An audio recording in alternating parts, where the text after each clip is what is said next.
Hello friends, welcome to our channel. இன்றைக்கி நம்ம என்ன பார்க்க போகிறோம் அப்படின்னா, பிரித்து எழுதுக வந்து பார்க்க போகிறோம். ஸோ டிஎன்பிஎஸ்சிக்கு இது ரொம்ப யூஸ்ஃபுல்லாக இருக்கும். ஸோ ஃபஸ்ட்டு பார்த்தீங்க அப்படின்னா அமுதென்று அப்படிங்கிறது இருக்கும். ஸோ அமுதென்று அப்படிங்கிறத எப்படி பிரித்து எழுதலாம்னா, அமுது கூட்டல் என்று அப்படின்னு பிரித்து எழுதலாம். அமுது கூட்டல் என்று அப்படின்னு பிரித்து நம்ம எழுத முடியும்.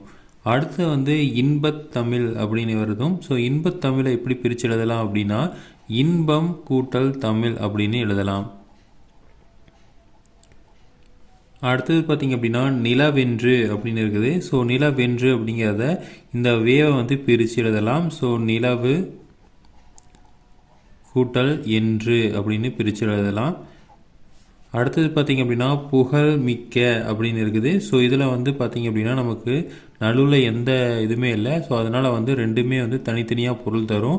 ஸோ அதனால் புகழ் கூட்டல் மிக்க அப்படின்னு எழுதலாம்.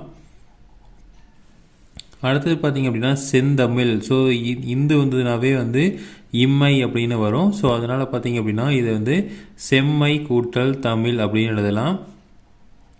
செம்மை கூட்டல் தமிழ், செந்தமிழ் வந்து செம்மை கூட்டல் தமிழ் அப்படின்னு பிரித்து எழுதலாம். அடுத்தது பார்த்திங்க அப்படின்னா ஊற்றெண்ணும் அப்படின்னு இருக்குது. ஸோ இதை வந்து எப்படி எடுக்கலாம் அப்படின்னா, இந்த ட்ரேவை பிரித்து ஊற்று கூட்டல் எண்ணும் அப்படின்னு எழுதலாம். ஸோ ஊற்று கூட்டல் எனும். ரேவை வந்து ரூ ப்ளஸ் ஏ அப்படின்னு எழுதலாம். அடுத்தது வந்து வெண்குடை. ஸோ இதில் பார்த்தீங்க அப்படின்னா இன்னும் வந்திருக்கு, அதனால இம்மை அப்படின்னு வரும். ஸோ அதனால் வந்து பார்த்தீங்க அப்படின்னா வெண்மை கூட்டல் குடை அப்படின்னு பிரித்து எழுதலாம். ஏன்னா வெண் அப்படின்னா அதுக்கு வந்து பெருசாக மீனிங் வராது. அதனால் வெண்மை கூட்டல் குடை, அதாவது நமக்கு நிறத்தை வந்து குறிக்குது. அதனால் வந்து வெண்மை கூட்டல் குடை. எப்படி வந்து செந்தமிழுக்கு செம்மை அப்படின்னு படிக்கிறோமோ அதே மாதிரி இங்கே வெண்மை. அடுத்தது வந்து பொற்கோட்டு அப்படிங்கிறது. ஸோ பொற்கோட்டுக்கு பார்த்தீங்க அப்படின்னா பொன் கூட்டல் கோட்டு அப்படின்னு பிரிக்கலாம். ஸோ பொன் அப்படிங்கிறது வந்து தங்கத்தை குறிக்குது. ஸோ பொன் கூட்டல் கோட்டு அப்படின்னு பிரித்து எழுதலாம்.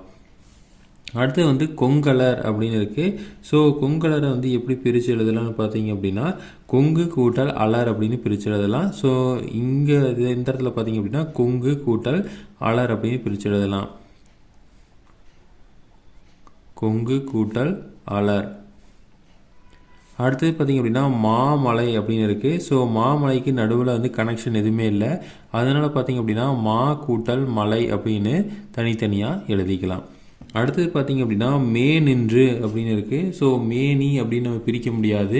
ஸோ அதுக்கு வந்து பார்த்திங்க அப்படின்னா பொருள் வந்து மேல் அப்படின்னு அர்த்தம். ஸோ அப்போது மேல் கூட்டல் நின்று அப்படின்னு பிரித்து எழுதலாம். ஸோ மேல் கூட்டல் நின்று. ஸோ அதுதான் வந்து மே நின்று அப்படின்னு எழுதலாம். அடுத்தது பார்த்திங்க அப்படின்னா அங்கன் அப்படிங்கிறதுக்கு. ஸோ அங்கன்னா பார்த்திங்க அப்படின்னா அம் கூட்டல் கண் அப்படின்னு பிரித்து எழுதலாம். அம் கூட்டல் கண். அடுத்தது பார்த்திங்க அப்படின்னா 12 அப்படின்னு இருக்குது. ஸோ 12 வந்து பார்த்திங்க அப்படின்னா 10 கூட்டல் 2 அப்படின்னு பிரித்து எழுதலாம். 10 கூட்டல் 2 அப்படின்னு பிரித்து எழுதலாம். 13க்கு 10 கூட்டல் 3 அப்படின்னு எழுதுகிற மாதிரி இதுக்கு வந்து 10 கூட்டல் 2 வந்து நம்ம பிரித்து எழுதுகிறோம்.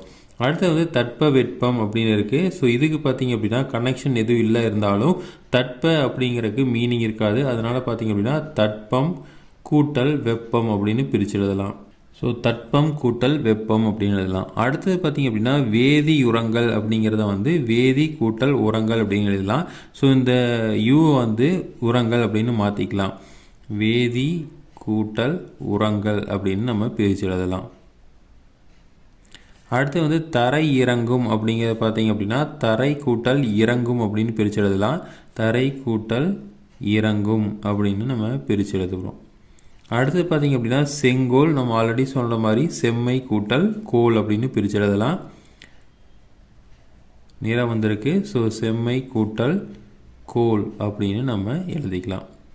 அடுத்தது பார்த்திங்க அப்படின்னா பெருங்கடல் அப்படின்னு இருக்குது. ஸோ இதுவும் பார்த்திங்க அப்படின்னா இங்கே வந்திருக்கு. அப்போது பெருமை கூட்டல் கடல் அப்படின்னு பிரித்து எழுதுகிறோம். பெருங்கடல் வந்து பெருமை கூட்டல் கடல் அப்படின்னு பிரித்து எழுதியிருக்கலாம். அடுத்து பார்த்திங்க அப்படின்னா உயிர் எழுத்து அப்படிங்கிறத வந்து உயிர் கூட்டல் எழுத்து அப்படின்னு பிரித்து எழுதலாம். இந்த ரேவை வந்து இரு ப்ளஸ் ஏ அப்படின்னு பிரித்து உயிர் கூட்டல் எழுத்து அப்படின்னு பிரித்து எழுதுகிறோம். அடுத்து வந்து மெய் எழுத்து அப்படிங்கிறத இந்த ஏவை வந்து பிரித்து எழுதுகிறோம். ஸோ அதே மாதிரி தான் பார்த்திங்க அப்படின்னா மெய் கூட்டல் எழுத்து அப்படின்னு பிரித்து எழுதுகிறோம். ஸோ இது வந்து மெய் எழுத்து. அடுத்தது பார்த்திங்க அப்படின்னா ஈடுபாட்டுடன் அப்படின்னு இருக்குது. ஸோ இது பார்த்திங்க அப்படின்னா நம்ம வந்து ஈடுபாடு கூட்டல் உடன் அப்படின்னு பிரித்து எழுதுகிறோம். ஸோ ஈடுபாடு இந்த டூவை வந்து பிரித்து இந்த எழுதுகிறோம். ஈடுபாடு கூட்டல் உடன் அப்படின்னு பிரித்து எழுதுகிறோம். அடுத்து வந்து ஆழ்கடல் அப்படிங்கிறத வந்து ஆழக்கடல் அப்படின்னு பிரித்து எழுதலாம். ஸோ ஆழம், ஸோ ஆழக்கடலுக்கு வந்து ஆழம் கூட்டல் கடல் அப்படின்னு பிரித்து எழுதுகிறோம். ஸோ இது பார்த்திங்க அப்படின்னா மேக்ஸிமம் வந்து டிஎன்பிஎஸ்சி எக்ஸாமுக்கு ரொம்பவே யூஸ்ஃபுல்லாக இருக்கும்.